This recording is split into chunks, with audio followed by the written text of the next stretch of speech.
Hello दोस्तों। तो मैंने जो बोला था कि मैं हर दिन एक वीडियो डालूँगा अगले 30 दिनों तक, कोई भी एक टॉपिक उठाकर कम से कम 3 मिनट में बोलने का प्रैक्टिस करूँगा। तो उसका ये पहला टॉपिक है, आज का पहला टॉपिक है, पहले दिन का पहला टॉपिक है। और ये आज का मेरा जो टॉपिक है वो है सी, ऊपर, स्काई, आसमान। तो मैं इसके बारे में कम से कम 3 मिनट बोलूँगा। अभी 40 सेकंड्स हो रहा है, इससे 3 मिनट में बोलूँगा। तो स्काई क्या होता है? स्काई को क्या होता है? बहुत कुछ होता है। स्काई में आसमान में तारे होते हैं, चांद होते हैं। आसमान नीला होता है, काला होता है। आसमान क्या होता है? आसमान में क्लाउड, बादल रहते हैं। पर आसमान में है क्या? इसमें तो वो सब है, आसमान काला है, नीला है, ये है, वो है, ऐसा है, वैसा है। पर असल में आसमान है क्या?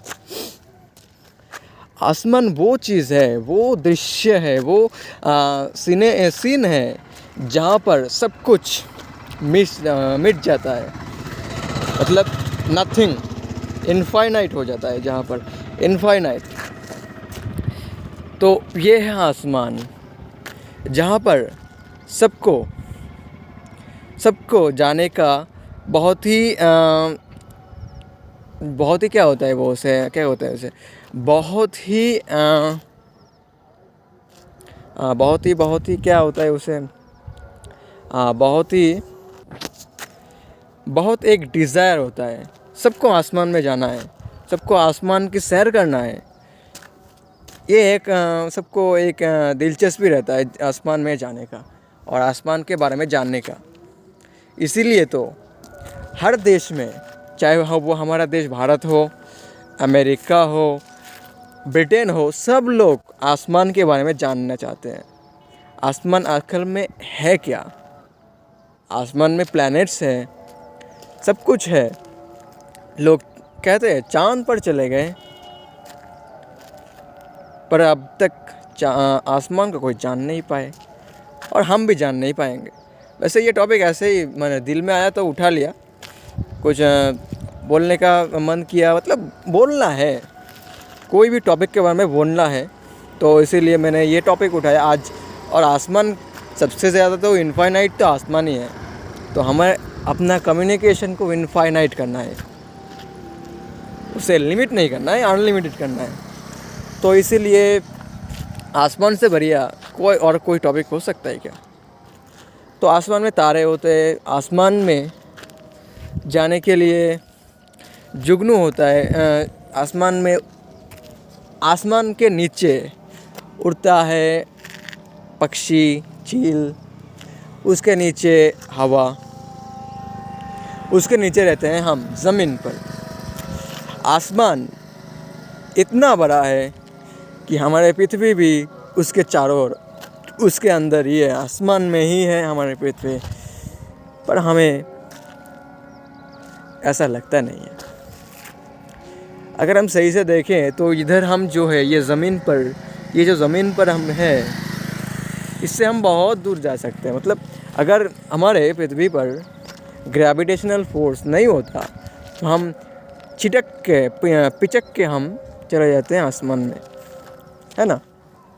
तो यही बात है, क्योंकि पृथ्वी तो हमारा जो अर्थ है वो तो घूम रहा है, और इतने स्पीड में घूम रहा है कि एकदम हम चाहे तो एक घूमने वाला जो बॉल है उससे भी पता कर सकते हैं कितने स्पीड से घूम रहा है।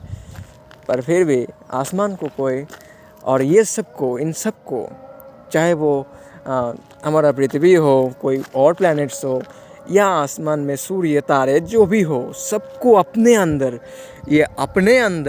समाया हुआ है ये आसमान सबको अपने अंदर समाये हुए है। तो यही है आसमान। और इसके बारे में क्या क्या है, इसमें क्या क्या है, मतलब क्या है आसमान, ये आप बताइए। आप थोड़ा बताइए हमें, मुझे थोड़ा जो लगा मैंने बोल दिया। मैंने इतना रिसर्च नहीं किया, मैंने इतना क्या कोई थोड़ा सा भी रिसर्च नहीं किया। जो भी है मुझे दिल में आया बोल दिया, मन में आया बोल दिया। अब आपको बताना है कि आसमान में है क्या। और मेरा अगला जो टॉपिक होगा वो होगा बर्ड्स, पक्षी। आप चाहे वो कोई भी एक पक्षी ले लीजिए, चाहे वो चील हो। मुझे तो चील ही बहुत पसंद है, क्योंकि वो पक्षियों का राजा होता है ना। चील, गरुड़, जो भी हो, आप जो भी माने, तो वो पक्षियों का राजा होता है। तो आप देखिए आप कौन सा टॉपिक लेंगे। मैं आपको ये टॉपिक दे रहा हूँ, बर्ड्स में आप कोई भी बर्ड्स ले सकते हैं या सब कोई ले सकते हैं। क्या होता है इसके बारे में, इसे थोड़ा जांचिए, थोड़ा रिसर्च कीजिए। इसके बाद कमेंट्स में बताइए। पहले हम कमेंट्स में बात करेंगे, उसके बाद हम देखते हैं क्या होता है। तो अभी के लिए इतना ही। मुझे जो भी अभी सुन रहा है, आखिर तक सुन रहे हो, उनको सबको बहुत बहुत धन्यवाद मेरा साथ देने के लिए। मेरे इस जर्नी में मुझे कदम कदम पर मेरा साथ निभाने के लिए, मेरे साथ रहने के लिए आप सबको बहुत बहुत धन्यवाद। जो भी आखिर तक हमारे साथ रहेंगे उसके लिए बहुत बहुत धन्यवाद। Thank you, bye.